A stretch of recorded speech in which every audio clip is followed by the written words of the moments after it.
Study of extraction یعنی عمل تاثیر. ٹھیک ہے. تعریف یہ ہے کہ اثر کے معنی نچوڑنے کے ہوتے ہیں اور اس سے جو مجمد یا سیال پیدا ہوتے ہیں ان کو اثارہ یا نچوڑا ہوا کہتے ہیں. دو کلاسیفیکیشن ہے اس کی، سالڈ لکوڈ ایکسٹریکشن اور liquid extraction. Solid liquid extraction یعنی لیچنگ ہوتا ہے اس سے، اور liquid extraction process of extraction. اثارہ کو حاصل کرنے کے دو طریقے ہوتے ہیں. اگر پھل یا میدہ جات تازہ ہو تو ان کو دبا کر اثارہ حاصل کیا جاتا ہے. آج کل بہت سارے آلات دستیاب ہوتے ہیں جن سے اثارہ نکال لیا جاتا ہے، جن کی مدد سے چونکہ ان کے اندر مائیت زیادہ ہوتی ہے تو آسانی سے اثارہ حاصل کر لیا جاتا ہے اور پھر فلٹر پیپر سے چھان لیا جاتا ہے، جس سے دوائی اجزاء سیال کے ساتھ حاصل ہو جاتے ہیں اور غیر ضروری مادے فلٹر پیپر میں پھنس جاتے ہیں، اوپر رہ جاتے ہیں. اور اگر پتے پودے یا جڑی بوٹیوں کا اثارہ حاصل کرنا ہو تو جن میں پانی کم ہوتا ہے، جن سے پانی نہیں نکلتا یا خشک ہوتے ہیں، ان کو تر کر کے کوٹ کر حاصل کیا جاتا ہے. اب سالونٹ یا محللات کیسے ہوتے ہیں؟ ادویہ کو معیاری بنانے کے لیے محلل شامل کیے جاتے ہیں. اس سے دوا کے اندر پائی جانے والی دیگر اجزاء اثارہ جوشاندہ یا خساندہ میں بخوبی آ جاتی ہے. اچھا، یہ کیا ہوتا ہے؟ اس سے دوا کے اندر پائے جانے والے جو دیگر اجزاء ہوتے ہیں وہ اثارہ جوشاندہ یا خساندہ میں میں بخوبی آ جاتے ہیں. سالونٹ کون سے سالونٹ کی کیا پراپرٹیز ہونی چاہیے؟ It should have high capacity for extraction. It do not react with the material. It have low price affordable ہونا چاہیے، ہارملیس ہونا چاہیے and be volatile. Generally solvent کون سے استعمال کیے جاتے ہیں؟ پانی، ایتھر، الکوہول، کلوروفارم. ایڈوانٹیج کیا ہے اور پانی یوز کرنے کا؟ کیونکہ وہ چیپ ہوتا ہے، ایزلی اویلیبل ہوتا ہے، non toxic, non inflammable and has wide solvent action. Disadvantage کیا ہوتا ہے؟ گروتھ آف مولز اور بیکٹیریا ہو سکتا ہے، cause hydrolysis of many substances and large amount of heat is required. Types of extraction اور اس کے اکوپمنٹ. سب سے پہلے انفیوژن یعنی کھساندہ میں فریش انفیوژن اور کنسنٹریٹڈ انفیوژن. اس کے بعد آتا ہے جوشاندہ. جوشاندہ پھر ہوتا ہے میسریشن. اس سے simple maceration with adjustment and multiple maceration. پھر ہوتا ہے ڈیکولیشن کو کیا بولتے ہیں ہم لوگ؟ ٹھیک ہے، ایسے پیکولیشن یعنی عمل ترسیج. پھر ہوتا ہے ڈائجیشن. سب سے پہلے دیکھیں گے جوشاندہ نکالنے کا عمل تبیج. جوشاندہ نکالنے کو کیا بولتے ہیں؟ عمل تبیج. تبیج کے معنی پکانے کے ہوتے ہیں یا ابالنے کے ہوتے ہیں یا جوش دینے کے ہوتے ہیں. اس میں ایک یا چند دواؤں کو پانی میں ابال کر جوش دے کر چھان لیا جاتا ہے اور جوش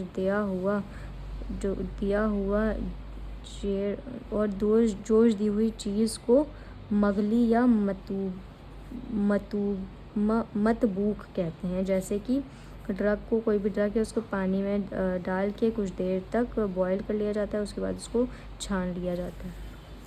امپورٹنٹ پوائنٹ اس میں کیا ہے کہ برتن جو ہو وہ کلائی دار ہونا چاہیے، اسٹینلیس اسٹیل ہونا چاہیے.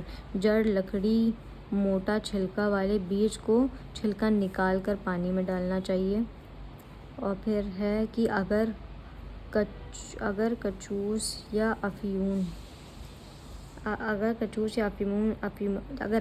شامل کرنا ہو تو اس کو پوٹلی میں رکھ کر پانی میں ڈالیں. زیادہ دیر تک جوش نہ دیں جس سے جوشاندہ زیادہ گاڑھا ہو جاتا ہے اور فریشلی پریپیئرڈ ہی جوشاندہ یوز کیا جائے. اب وہ کھساندہ کیا ہوتا ہے؟ کھساندے کو عمل نکا بولتے ہیں، یعنی کھساندہ بنانا. اس میں ایک یا چند دواؤں کو پانی میں یا کسی عرق میں بھگو لیا جاتا ہے اور پھر اس کو مل کر یا بغیر ملے چھان لیا جاتا ہے. اس سے جو حاصل ہوتا ہے اس کو نکو کہتے ہیں. جیسے پانی میں تھوڑی دیر تک چھوڑ دیا اور پھر اس کے بعد اس کو چھان کر مطلب مل لیا، پھر اس کے بعد اس کو چھان لیا. اس کے بعد ہوتا ہے پرکولیشن یعنی عمل تاشیخ. عمل تاشیخ کے لغوی معنی پانی ٹپکنے کے آتے ہیں. رال دار دواؤں کے اندر بہت کثافتیں موجود ہوتی ہیں، لہٰذا ان کثافت کو دور کرنے کے لیے عمل ترشیح کیا جاتا ہے. اس میں کیا کیا جاتا ہے پروسیس؟ دواؤں کو بھگولا کر پانی میں پگھلا کر پانی میں ڈال دیا جاتا ہے، جس کی وجہ سے وہ دوا اندر موجود کثافت یا تو سطح پر آ جاتی ہے یا پھر نیچے بیٹھ جاتی ہے اور دوا الگ ہو جاتی ہے. اور پھر دوا کو فلٹر پیپر پر ٹپکا کر چھان لیا جاتا ہے، جس سے دوا صاف ہو کر الگ ہو جاتی ہے اور گندگی فلٹر پیپر میں پھنس جاتی ہے. پھر ہوتا ہے عمل ترسیب یعنی سیڈیمنٹیشن یا پریسیپیٹیشن. اس کے لغوی معنی تہہ پر پہنچ جانے کے ہوتے ہیں، تہہ نشین ہونے کے ہوتے ہیں. اس عمل کو کہتے ہیں جس میں سیال میں موجود کثافت یا بھاری اجزاء تہہ نشین ہو جاتے ہیں.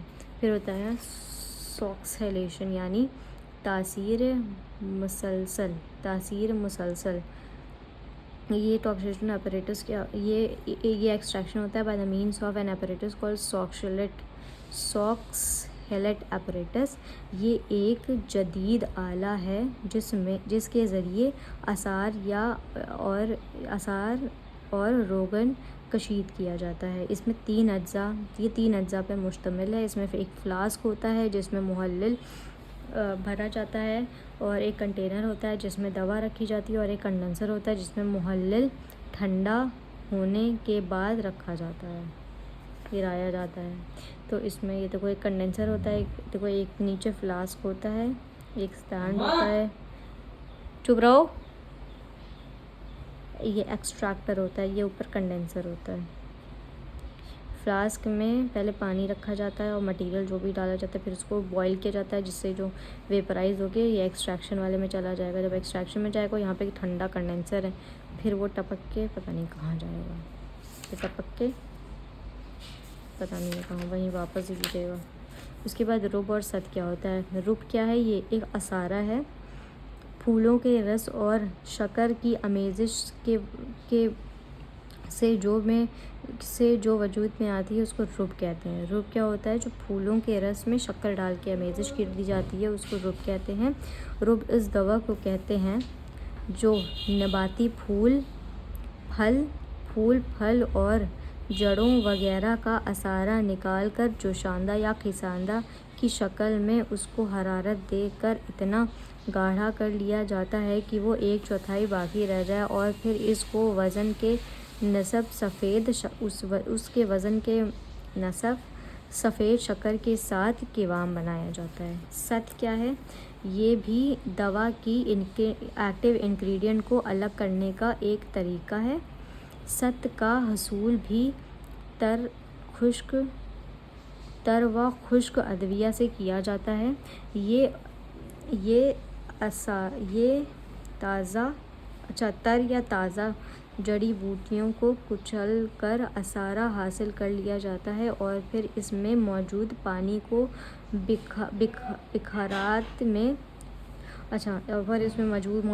بخارات میں تبدیل ہو جاتا ہے، اور جو بشکل صفوف بچتا ہے اس کو ست بولتے ہیں. تو یہ پورا ہو گیا عمل تاثیر کے بارے میں یا اسٹڈی آف ایکسٹریکشن.